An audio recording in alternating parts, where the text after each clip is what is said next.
before. Again, this one's got a possum guard on it.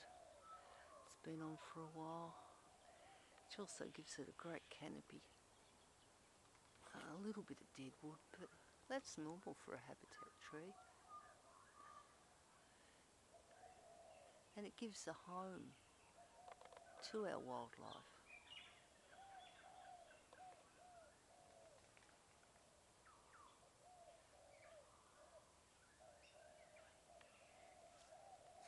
What there is actually on the ground or under the ground, I guess we'll never know because there's just not been a survey at all. Though we have actually asked for a survey, and the council in their wisdom have actually put some money aside to do a survey.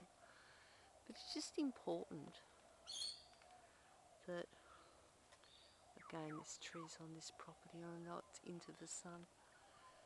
Do people see what is happening in our area?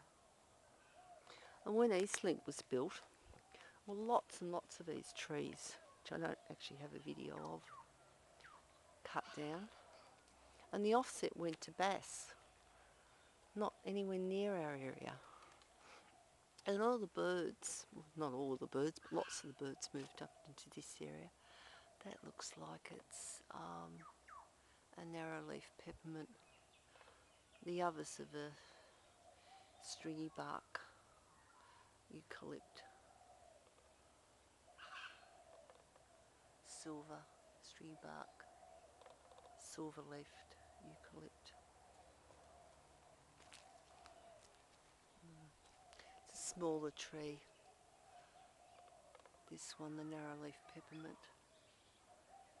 with a slightly smoother bark. Good growth on there though. About ready to come out into flower.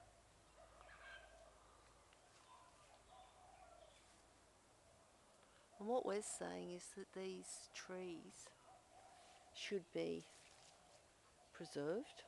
It's too late for this property. And they should be enhanced with understory, proper understory, as in new trees, self-seeded trees, or maybe even planted trees coming up to replace them when they eventually will have to be replaced.